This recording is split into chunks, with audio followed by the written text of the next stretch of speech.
magistrate reached a verdict. I have guilty or innocent. Spare me this mockery of justice. Wow. There you go. I don't know if it'll kill us. I mean, it'll just like lower our standard of life first, right? So that way we don't have time for these movies. And we'll just have, nostalgia will just increase in, it'll just increase in currency. So maybe they know what they're doing. Well, I'm cramming genetically modified multivitamins and exclusively eating craft dinner. It brings us back to the Matrix, really, in a way. Oh no! Oh no! Jeez. Right back, full circle. Yeah. I was explaining the Matrix to Maddie. Very interested in that as well. Okay.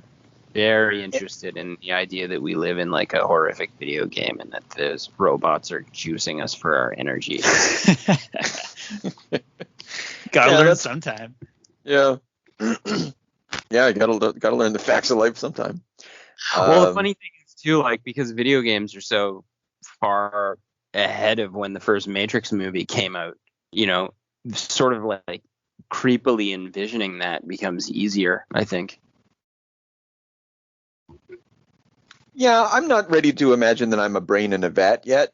I don't know if I'm there. The fun thing about the Matrix is it was a really great thought exercise. It's a stoner movie, and like it's the best stoner action movie. Oh man, what if we're like not real, man? Like Morpheus is fighting Neo. Yeah. That's good stuff. Another fine stoner movie, if you're into that sort of thing, is a little something which brought us here today. Little movie by Walter Hill called Warriors from 1979. Here on the X-tinction Agenda. Finally, we should introduce. Hi everyone. So professional. Yeah. So we talked about The Driver, and Chris, you listened to that episode, and then you, if I remember correctly, you were like, guys, you got to watch The Warriors. Yeah. And so yeah, here we are, because Walter Hill gets a little bit of he's got a little bit of juice in my mind now. I gotta see what Walter's been up to, and this was a movie that kind of slipped by me. Yeah, you guys were rhyming off the movies that he had done or produced or had a hand in, and I was like, holy shit, he did The Warriors and Alien? Like, that's crazy. So now I still have to see Driver, but I did get very excited about this, because I'd only seen it. I'd seen it. A friend of mine whose taste I trust a lot was telling me how good this was, and I don't know, I just looked at the cover, looked at the goofy outfits, I kind of thought, no, this isn't for me. Yeah. But I finally gave it a shot during the pandemic, and I really liked it. And watching it a second time, I like it even more. So I'm curious to hear what you guys think about it. Right. James, how do you feel about it? The soundtrack was really great. I felt like it kind of like blended together. It was shocking.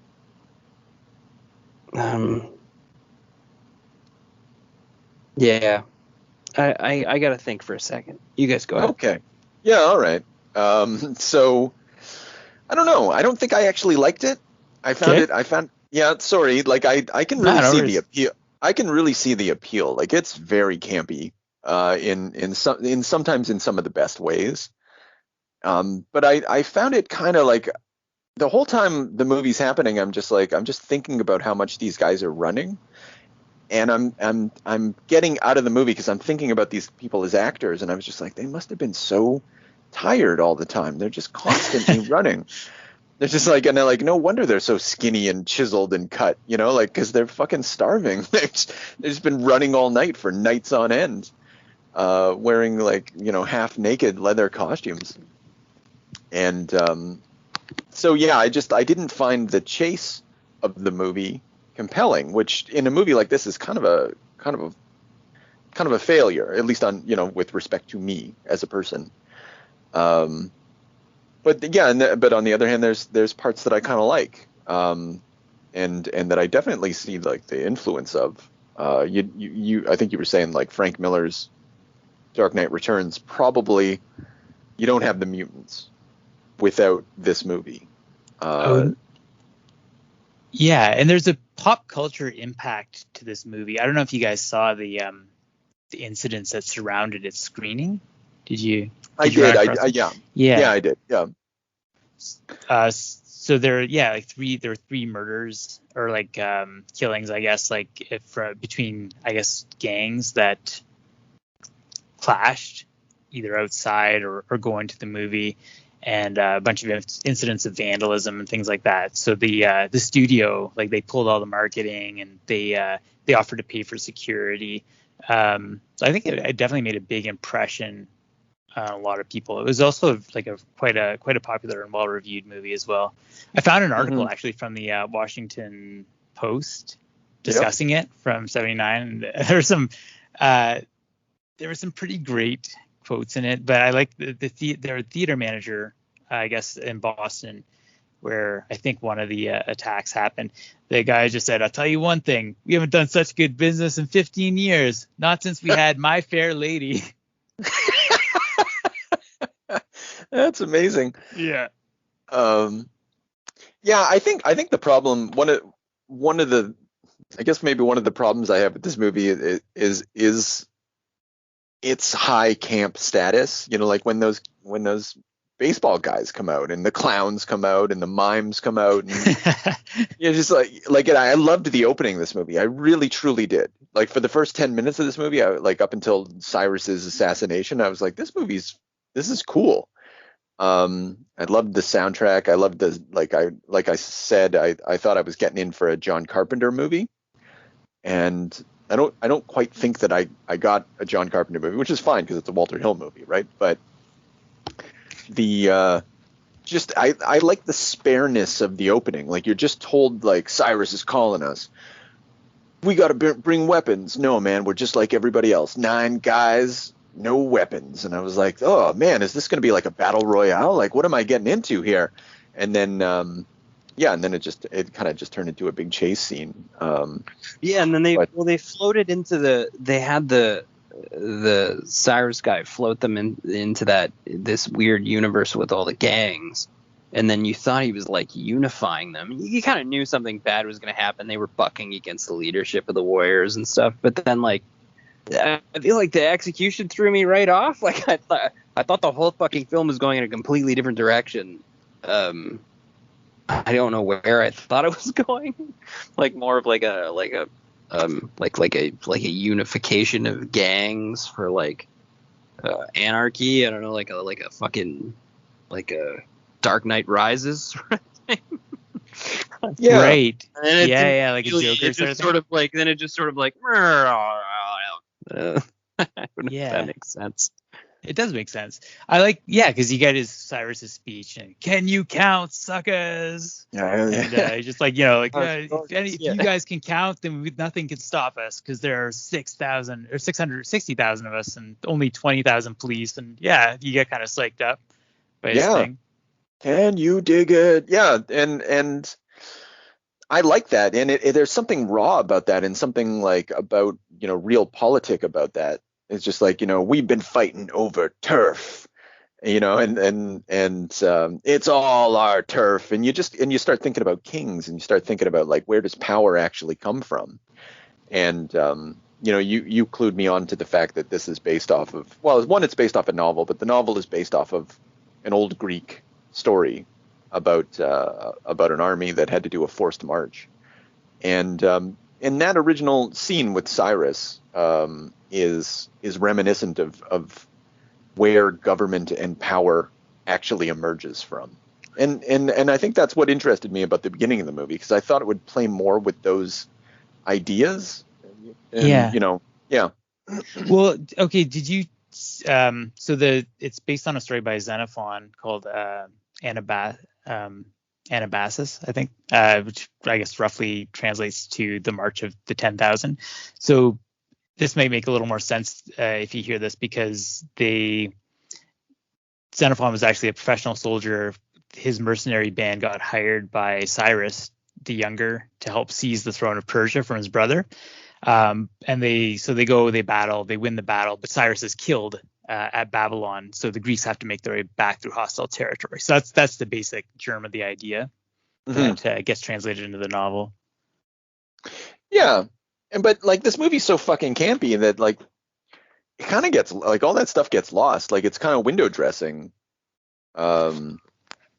I found myself like, because I was even reading a little bit about where the novel with this comes from, and it's like a realistic portrayal of gangs, and the movie attempts to have some sort of class comment in the subway when Swan is sitting with Mercy.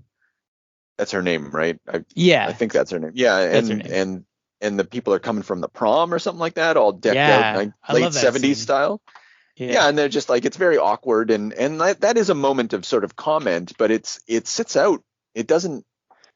It just seems sort of happen because it's supposed to happen. Like, and the rest of the movie is, yeah, I don't know. I don't feel that there's any sort of class consciousness except at that moment, and maybe, well, except in the figure of Mercy herself, I suppose. She talks about, what's my future? I'm going to have a bunch of kids and my tits are going to sag, or I think she says something to that effect.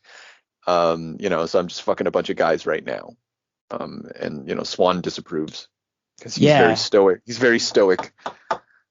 I like how mean he is to her too. Just like, I don't like the way you live your life. I keep hoping I run into something better. Yeah. I got actually like interrupted in the lunchroom by a coworker while I was talking, and I wasn't paying attention to the movie at one point, and then I had to rewind because the baseball. I thought they had beaten halfway to death a group of baseball players. And I realized it was a fucking campy baseball gang. Yes. So I had to go back through the baseball furies or whatever and fucking rewatch it. And I was like, what the fuck? Anyway,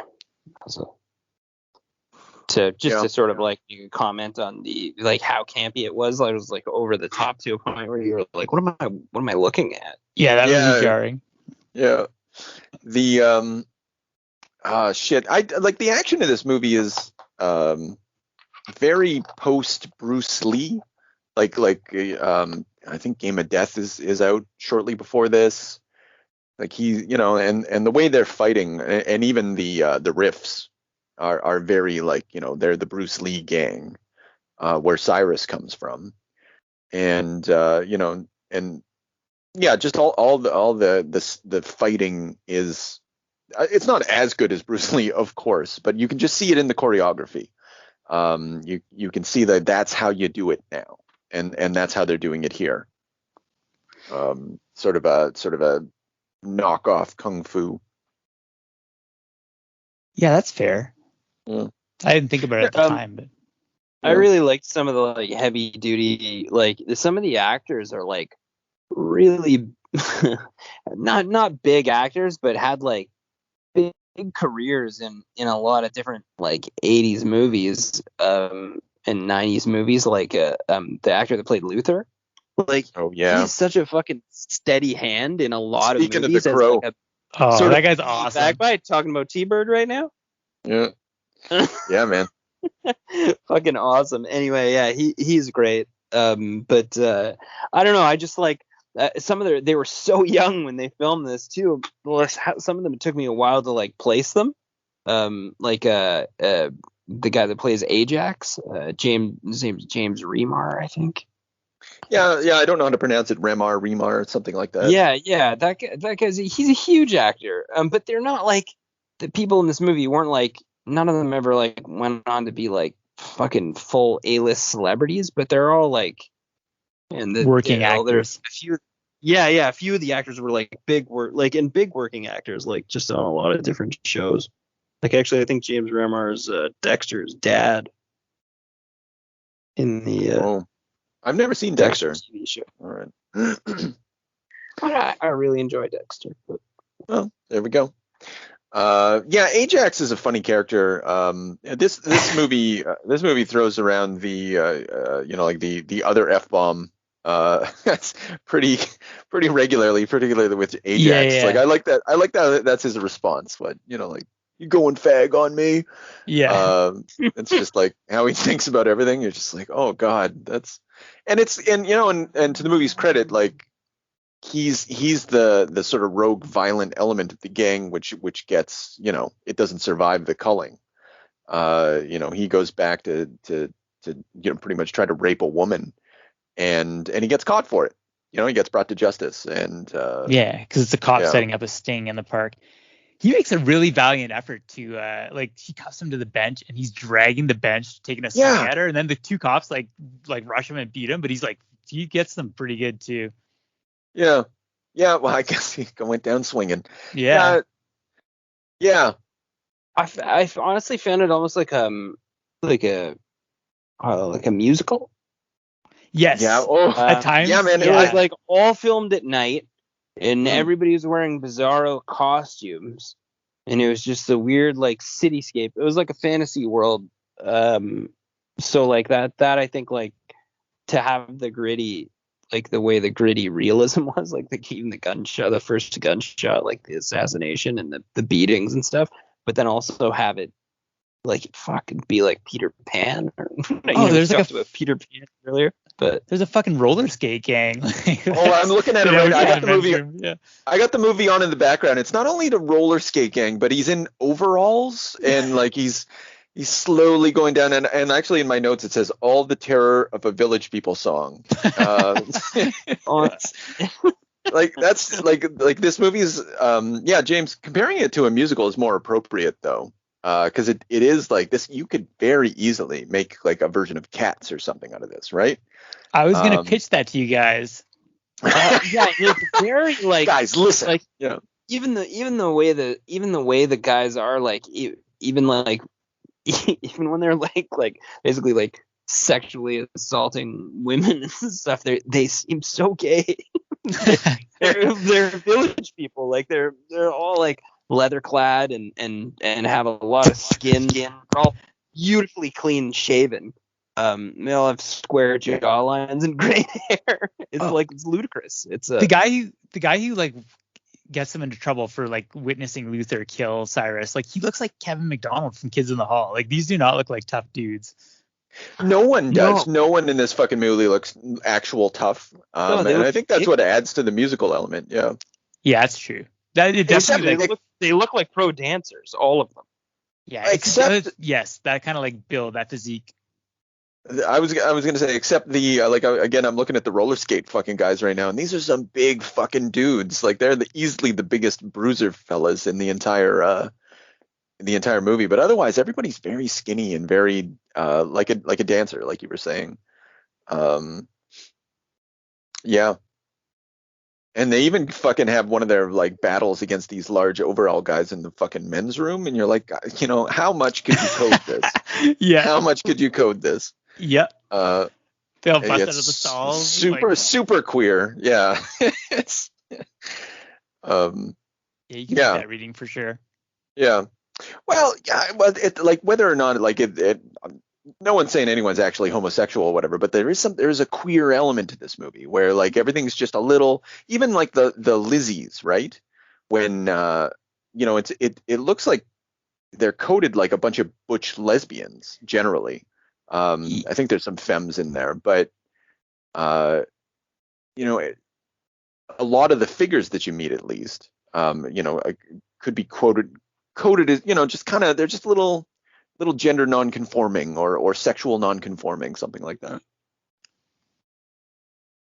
Yeah, I think so. I wouldn't be surprised if they're meant to be like the Amazons. I don't know if that element was in the original story, but yeah, I thought of Circe. Like I thought of Odysseus being sung to shipwreck, right? Yeah, because they're almost seduced into luckily none of those girls can shoot or shit, because like point blank range they're blasting and like not hitting a single one of them. She's kissing that guy and she just pulled out a fucking switchblade. Like, that guy should be dead. Yeah. And fortunately, they had again, they have a who, for all intents and purposes, appears to be gay, because like he's not interested in any of these women. He's very effeminate, Rembrandt. And he's keeping an eye, and he's like, we got to get out of here. These women are scary. But the other guys want to stay because they feel they're going to get fucked. Yeah, so it's there's kind of a sexual politics going on in the background, and it just makes the movie weird. Yeah. Yeah, they're The cops too. The cops are fucking ludicrous. The cops look like out of they look like a. We were talking about his paintings recently. We were talking about someone's paintings. Yeah, like he does those like weird doctor's office paintings with. I don't recall. I'm sorry. Yeah, I'm having a moment. Yeah, it's like an old American classic kind of guy. Oh, what? I don't think you were talking to me. You think no? I might have been talking to somebody at work about them. Yeah, Norman Rockwell is who I was thinking of. But like the cops look like a fucking goofy Norman Rockwell painting, basically. Like that's what I thought of when I saw a fucking guy billy clubbing him. I don't think it's Norman Rockwell. He does those family photos or whatever. Yeah, but anyway, like they are piggish. Like I looked at like some of the people that show up when they come to arrest Ajax, like they look like pig cops, and I don't know if that's a coincidence or not. Or at least that cop definitely look. I don't know how many cops we actually see, like really get a look at. We see a lot of cops, but we never really see them. Yeah, there's the one that like tosses one of the warriors into the oncoming subway. Like right. Fox. Yeah. Yeah, but that happens so fast. Like Yeah, I don't think nonsense. I can't I'm sending this in the group chat. It looks exactly like a Norman Rockwell cop. I fucking nailed it. Oh, okay, all right. I'm happy to be corrected on this. Happy to be corrected. Speaking of sexual politics, my grandpa had a bunch of these paintings. Oh no way! Hold on. Oh my goodness. Okay. Yeah, there you go, weird. man. Okay. Shit, yeah, Fuck you're right. off. That's old Officer O'Malley right there. Just like a fat fucking he's just got a smug, like I don't know. He's got the drunken glow, really. Yeah, good job, Norman Rockwell. Just like it's not like he captures them in like a negative light, but it's not positive either. Yeah, well, yeah, because they're not heroes or anything. They're just actually one thing about this movie is like they're just another gang that the warriors have to be worried about. Yeah, they're the most ubiquitous gang, but like when Cyrus gives the speech, like he's talking about the ruling gang, and we have more soldiers than them, and we can take the streets. Chris, you were trying to say something about sexual politics. I think that got kind of waylaid by the. Well, that's okay. I was just gonna throw out there what you guys thought of Mercy and how she shows up with that orphans gang. I don't remember when actually I must have blinked for a little bit because all of a sudden Mercy's in the movie and I was like, where the fuck did that happen? Like I just turned my so yeah, tell me about it. So when they show up through the orphans are like just the shitty like gang. They don't even have like colors or whatever. They weren't even invited, and so they have to pass through their territory and they're trying to negotiate, right? Just like let us through or we'll beat you. And so they're intimidated and they're kind of like, yeah, I guess you can go. But then Mercy shows up and she just starts instigating. I guess she's like the ex-girlfriend of the leader, and she's like get one of their jackets. So that's why she was with Fox. Yeah. So she's like, try to, I'm gonna have to take your jacket, and that's when they toss the Molotov and all that shit. But just no, she's just like Ajax basically threatens to gang rape her, and then like she's just kind of like tags along with them after that. It's fucking weird. That's yeah. Her relationship with them in general is weird. Yeah. They just kind of picked her up in between that she was just like in that street scene, and then the hobo gang then the Molotov got thrown, and then she was just sort of with them. They just dragged her through the subway with them. it's that instigating girlfriend thing, and then like she didn't respect the orphans, and she, you know, like, oh, like these warriors, like they seem cool. These guys are the real deal. So she just starts tagging along. But I agree with everything you guys are saying, but I think having seen it a second time, I do see this element of, I don't even know what to call it. It's just this. It's in the you know, when they make it to the end, they get back to Coney Island, and they're like you've traveled all night, and it's like just for this, and like they're just kind of disillusioned when they see their home turf. And I think that there is this burgeoning, something happens. There's something, it's hard to put a finger on it, but it's like an awareness of death, or an awareness that the way that they're living is petty, and that there's something bigger, but like they may not be able to grab it, that runs throughout the movie.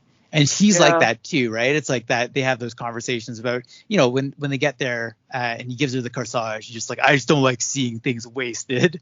That's just like romantic gesture. And then she's like, maybe I'll just take off and like leave here. And she's like, I like to travel. And Swan says, well, where have you ever been? She's like, I just like traveling. And, you know, it leaves it between them there. And I think she says, like, I know that I would like it. Yeah, that's right. Yeah. Like that. Yeah. Well, did you say, what's his name? Swan. Sorry. He's the guy that she's with, right? That's right. So, like, I don't know if you guys noticed this, but when they do their, like, makeout scene, like when they kiss. In the subway? Yeah. Well, no, it's like in the underground? I guess so. Yeah, it's like later, closer to the end of the movie. Not closer. Yeah, closer to the end, like 2/3 in anyway. She, like, dominates all of the like physically, the interaction is like dominated by her. Like, he's effeminate in the role. Like, she that's interesting. I didn't notice that. That is and interesting. He sort of recedes backwards, and then she's like almost like forcing herself, and then she's smirking with this like sort of arrogant smirk, and pushing forward to like kiss him again and stuff. And I was like, oh, that's so bizarre. Like, but I mean, again, like, I think that was like the undertone of the movie, where all those guys were so effeminate. That's interesting. And I'm looking at their interactions right now, and like I'm reading it from your perspective. Like, I totally see it in the other interactions. Like, he looks so like she's seducing him. But it's just like, it's a little beyond that. Like, he's even reacting like a woman, kind like of. She's aggressive the whole time. Yeah, I could. She's an interesting character, actually. Well, at the beginning of the movie, so getting back to what you were saying, Chris, about them and the issue of traveling and growing and stuff like that. Like, at the beginning, they're like, one of the first lines in the movie is like, we've never even been to the Bronx. Right. And, you know, they've just been in Coney Island this whole fucking time. And I guess when I think of Coney Island, I'm always going to think of Godspeed You Black Emperor, you know, like, you know, we used to sleep on the beach, you know, like that's this metaphor for childhood. Coney Island, it was the playground of the world. And there is something about they've left Coney Island, and they you know, they got into the big city, and they got into high politics, and they got screwed over, and they had to survive something, you know, against other gangs, and then they come back and they're just like, what a, you know, childhood's over. What a shithole. Yeah. This has been a shithole the whole fucking time, and I had no idea. And that moment on the subway, like, it took me 3 watchings to see this, but it is important when they're like, those like prom kids or whatever. I thought they were a wedding, whatever, but like they sit across from them and they're laughing, and then it's Swan and Mercy, and like they're just staring them down, and then like they kind of recognize each other, and Mercy starts running her hand through her hair as if she's just trying to smooth it out, like she's embarrassed, and then Swan just grabs her hand, puts it down, and they just go like stare, like level, like, you know, like, you're no better than us. I don't know, that's such a cool moment. And I think really, if the movie has a moral, I think it's just that all this youthful energy could go somewhere, but it's going to be frustrated. It's probably going to be frustrated, but there's potential in it. And I don't know if it like says anything beyond that, but yeah, that's a positive reading. I like that. Yeah, that scene where he grabs her hand that's a moment where he's teaching her something about the streets. Yeah, Like, exactly. Yeah. Because she's putting her hand up, like trying to she's trying to look beautiful. She feels embarrassed about her lack of beauty, but She's he's trying like, to look no, like them. Yeah. yeah, put your hand down. Fuck those guys. Yeah. And then they leave. Because they're just like they can't handle it. They're like, Yeah. okay, That's right. Yeah, they get off at the it's very like next stop. yeah, it's like a Dickens novel all of a sudden for them. Yeah. You know, Yeah, and that's right before they get to the final. So, like, even if you like nothing else about this movie, you have to like Luther's amazing at it. Oh yeah. That's an easy one, man. Fucking Jerry from Twin Peaks. Yeah, he's amazing. Like, actually, I forgot / didn't know clearly. He's the Warriors come out and play guy. Yes. I thought it was one of the Warriors themselves doing that, but like that's so creepy. That's the dude from Twin Peaks. I didn't know that. Yeah, it's Holy shit. Ben Horn's brother. Yeah. Wow. Yeah. That's cool. Yeah. Yeah, but that was like, what would you do if someone was just clinking bottles at you and rolling by? I'd be very uncomfortable. Yeah, apparently it's based on like a neighbor that he had. Like I went trolling through IMDb trivia just out of curiosity, and that was one of the ones that stood out to me is that, like, he improv'd it based on like something someone else did. Like, fuck off. That's terrible. Yeah. And actually, but it becomes part of the theme. Like again, getting back to the beginning of the movie, the first sound of the movie is those bottles clinking. They incorporate it into the soundtrack. And that's so effective. And it's like beginning of the movie, end of the movie. It's got great closure. Like, this movie comes together pretty well. Yeah. And when they confront him about it and like, why'd you do it? I don't know. I just like doing stuff like that. Like, that's for that reason, I love this movie. It just like just this completely nihilistic, like, I love murdering people who are trying to bring people together. That makes me happy. So fuck you. And he's like a 1950s greaser. Yeah. And they're all white. They're all like it. Like, there is something about like in every fucking little blurb that I read about this movie is like a multiracial gang, on the run. But I mean, like, so let's accept for the moment that this is a multiracial gang. Led by a white guy, but they weren't always led by a white. Fox was originally a black man, but anyway, these guys are strictly white 1950s culture. He's even has a fucking sheriff's star on his jacket. Now that I'm looking at it, yeah, just a mockery of. Yeah, he's the only dude with a gun, and I don't know. It's stupid to say that this movie's anti-establishment, but I think even within its depiction of gangs, it's anti-establishment. He just put that fucking knife in his arm right now. That knife throw to that's like such a cool moment. And he takes his fucking hair, takes a chunk of his hair. You warriors, yeah. And then the Bruce Lee guys show up. Yeah, beat the shit out of everyone. Riffs, damn right. Yeah. I don't think the Warriors earned their status as the best, though. That's sure true. That's a good point. Yeah. It's almost like a Coney Island moment, like a carnival game or something like that. Win a prize by throwing the knife or some shit. Oh shit! Yeah, you think he's been that good this whole time? No, probably just a fluke. Yeah. I don't know. You Warriors are pretty good, and then they're just like, we're the best. Like, what? No, this movie didn't earn that. It's kind of a cool line, but I guess I wouldn't have survived on my trip back to Coney Island. I suppose couldn't have ran that much. That's a lot of gangs looking out for you too. Yeah. For 9 guys. Yeah. Yeah, and they lost 2 of them on their way. I think it was only 2. Yeah, they're down to 7. Yeah. Yeah. Yeah. Oh shit. I wanted to talk about the DJ. Right. Lynn Thingpen. I didn't know her name until this movie. The chick from Carmen Sandiego. You ever watch Carmen Sandiego, like that little game show for kids? Yeah, man, I love that show. Yeah, she was the chief, right? Shit. Yeah. So like, because they only show her mouth, but I know that lady's voice. I know her voice. It's perfect. And yeah, it was cool. It was like she was giving instructions to the Carmen Sandiego crowd throughout the whole movie. You know, I was like, that's a perfect chorus. Yeah. Yeah. Sorry, watching the knife throw. So stupid. He essentially dodges a fucking bullet and then. Yeah, he threw the knife faster than a bullet, or I don't know what we're supposed to interpret that. That's exactly what happened. Yeah, you interpreted correctly, sir. Maybe on home turf. That's rich, awesome. James. That's pure fucking magic. And then T-Bird really overacted that knife to the arm. He did. If they were like, you got 10 seconds, and he just took that to the bank, you know. Shaking the whole time. Built his career off it. Yeah, it's like he's been fucking hit by a bus afterward.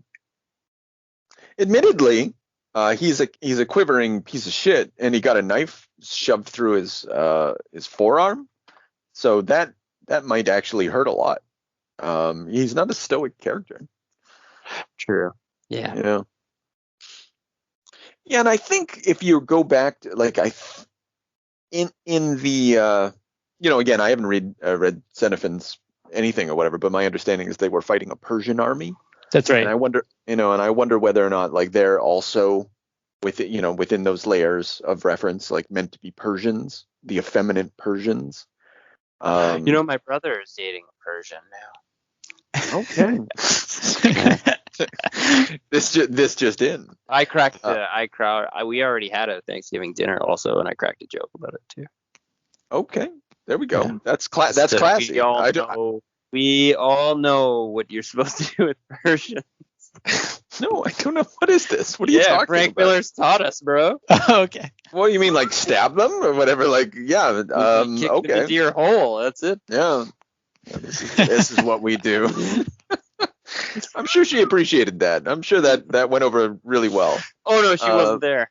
Yeah. Oh, okay. Well, that's good. I just made the joke. I'm getting it out of my system. Yeah. Okay. That's until she becomes part of the family. Oh yeah, that's unlikely. Yes, it does seem unlikely. It's as unlikely as anyone listening to this podcast in my family is to hear this. Yeah. Totally fair. Yeah. I don't think any of my family members have. Fuck you, family. Yeah, that's right. Yeah. Now you just tell them in one of the episodes. There's some juicy gossip about you. You'll have to listen to find out which one. Yeah. We might be talking about you. Maybe. Tune in. Yeah. Is Pepsi killing you? Tune in. Yeah. Anyway. I guess we're done with the Warriors now. I don't know, where do we land on this? I'll go first because I've already sort of laid my chips on the table. Like, I got to give this movie like a 5 out of 10. Like, I kind of liked it, but I'm never gonna rewatch. I've watched it at this point twice, and I'm never gonna watch it again. And I'm never gonna recommend it to anyone, and except as like sort of a reference. Like, if you want to know where maybe some of these things came from, like, check this movie out. But I think even after it's it on YouTube, it's going to be there for 30 days if you want to watch it a few more times on the platform. I'm gonna I might take you up on that. Yeah, treat yourselves. I'm okay with the 6. I don't know if I hated it enough to go below the 50% threshold here. That's 50% is a pass. I think people misunderstand. 50% is a pass. That's right. Yeah, it's just nobody likes this word D. It sounds like a failure, but this movie's not a failure. It's not man. Not now. Yeah. I'll tell you what this movie is. It's fucking A+. It's an A minus. It's an A minus for sure. An easy 8.1. Based on the end. No, maybe I give you a 7 for the rest of it, but towards the ending, it really pulls ahead in my opinion. So I'm obviously the high guy on this and on the side of the cult classic status, but that's all right. But I'm glad you guys watched it at least, and now you know. I'm super glad to have watched it. Like I don't want anyone out there thinking like, you know what? Like I watched this movie twice. Like I think you at least got your jar of piss out of it, right? Like I got a weird fucking movie. Yeah. No, I got a weird movie out of this, and I was pleased for that. That's the term. What would you call that? A figure of speech? My jar of piss. It's kind of, I guess it's sort of a metaphor. I guess it's kind of. You mentioned it a few times too. Like it's my jar of piss. It's my thing. Yeah, that's what I'm into. That's what I want from my movies. That's that's a Zack Snyder je ne sais quoi that you can get, right? The Batman was that Batman versus Superman? Is that? He hinged on a jar of piss. Yeah, guys, you know what? The final trailer for the Dune movie is out. We should have done that one. Oh, actually, it's not too late. Actually, it is probably. I haven't seen it. Live reaction. Yeah, let's do Dune trailer. I'm gonna watch it right now. Final. Hold on. Let's synchronize. What is it? I don't know if that's possible. James and I have tried to synchronize fucking watching like things before. It never works out. It sucks. Yeah, that was funny though. The final Dune trailer is terrific. Okay, I see 14 hours ago. Okay, all right. You guys say when? Oh wait, hold on. You play on three. On three. Okay. You ready, Chris? Yeah. 1, 2, 3. 100.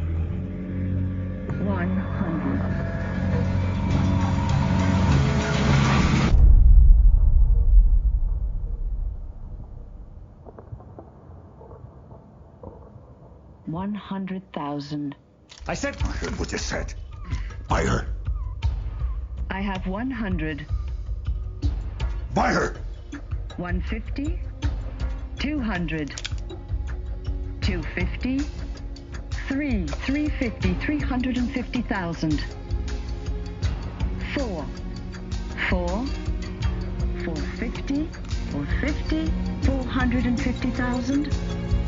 450. 500. 500,000. 500,000. Sold. That concludes the sales for tonight. Thank you all for coming. You can collect your purchases directly. No